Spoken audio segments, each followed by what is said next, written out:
ചെയ്യാൻ സാധ്യതയുള്ള കുറേ കാര്യങ്ങൾ. അപ്പം നിങ്ങൾ ഇന്നലെ കുറേ എണ്ണം കണ്ടില്ലേ? അതുകൂടാതെ ഒരെണ്ണമാണ് ഇത് ഇപ്പം ക്രിയേറ്റിവിറ്റി എക്സസൈസ് ആയിട്ട് ഉപയോഗിക്കാം.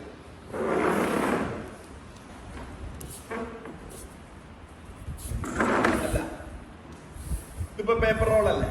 എന്നാൽ എനിക്കിത് പേപ്പർ റോൾ അല്ല. ഞാൻ എന്തെങ്കിലും ആക്ട് ചെയ്യും, നിങ്ങൾക്കത് മനസ്സിലായ ഉടനെ കൈയടിക്കും. മനസ്സിലായാൽ കൈയടിച്ചോണം. എന്നിട്ട് അടുത്ത ആൾ വന്ന് വേറൊരു കാര്യമാണെന്ന് അഭിനയിക്കണം. ഒന്നും മിണ്ടാൻ പാടില്ല. ചെയ്തത് ആരും റിപ്പീറ്റ് ചെയ്യാൻ പാടില്ല.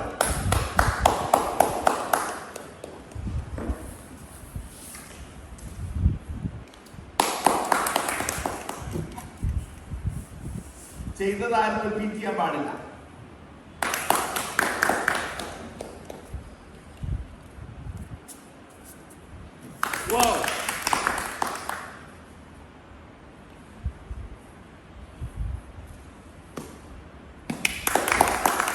ഒരിക്കലും ചെയ്തിട്ടില്ല.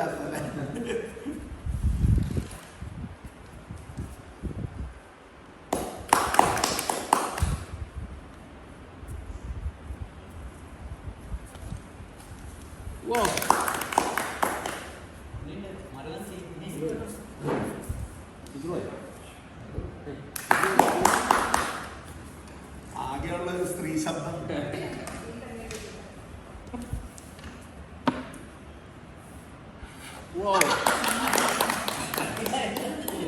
ചെയ്തിട്ടുണ്ടാ? ലൈഫ് ടൈം ചെയ്തിട്ടുണ്ടാ? ഉമ്മ ചെയ്യുന്നത് കണ്ടിട്ടുണ്ട് അല്ലേ? ഇപ്പൊ ഗ്യാസ് അല്ലേ?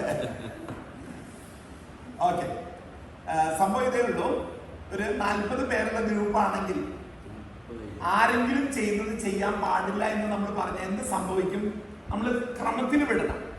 അപ്പൊ ഇങ്ങനെ വരുമ്പോ ഷമീം അവിടുന്ന് പ്ലാൻ ചെയ്യാണ്, ഇന്നതാ എനിക്ക് ചെയ്യാൻ പോണെ. പെട്ടെന്ന് സുഭാഷ് അത് ചെയ്തു കഴിഞ്ഞാൽ ഷമീമിന്റെ മനസ്സിൽ എന്താ സംഭവിക്കാം? അത് ചെയ്യാൻ പറ്റൂല്ലോ ഇനി. സോ വിതിൻ സെക്കൻഡ് പുതിയ ഐഡിയാസ് വരണം. അപ്പൊ ഭയങ്കരമായിട്ട് നമ്മുടെ മനസ്സ് ക്രിയേറ്റീവ് ആകുമെന്നാ പറയാം. പിന്നെ ഫർദർ കൂട്ടണമെങ്കിൽ സെക്കൻഡ് റൗണ്ട് വിടണം നിർബന്ധപൂർവ്വം. അപ്പം ഹയർ ലെവൽസ് വരും. പെൺകുട്ടികൾ പോലും ഞാൻ പറയുന്നത് ആണുങ്ങളുടെ ഫീൽഡിലേക്ക് കടന്ന് പെൺകുട്ടികൾ സൂപ്പർ സാധനങ്ങൾ കൊണ്ടുവരും. ആൺപിള്ളേർ ഇപ്പോൾ ഉദാഹരണത്തിന് ക്രിക്കറ്റ് ബാറ്റ് എടുത്ത് വീശി കഴിഞ്ഞാൽ ഇപ്പം വരുന്ന ലോകകപ്പൊക്കെ നമ്മൾ ജയിച്ചതിന് ശേഷം പറയാൻ പറ്റില്ല. ഇല്ലെങ്കിൽ നമ്മൾ യൂഷ്വലി അങ്ങനത്തെ എന്തും ആൺപിള്ളേരാണല്ലോ സ്വയം മറന്നുകൊണ്ട് ചെയ്യാം. പെൺകുട്ടികള് ബോയ്സ് പോലും ചിന്തിക്കാത്ത കാര്യങ്ങൾ ചിന്തിച്ചു കൊണ്ടുവരും. ഭയങ്കര മീനിങ് ഫുൾ ആയിട്ട് മാറും. ഓക്കെ, അപ്പൊ അത് ക്രിയേറ്റിവിറ്റി എക്സസൈസ് ആണ്. ഇത് പേപ്പർ റോൾ ഉപയോഗിച്ചുകൊണ്ട് എന്ത് വേണേ ആകാം. ഈവൺ ഒരു പ്ലാസ്റ്റിക് ബോട്ടിൽ വേണേ വയ്ക്കാം. അതേസമയം ഇതുകൊണ്ട് അടുത്ത ഗെയിം ഇതാണ്, hit and run, simple entertainer.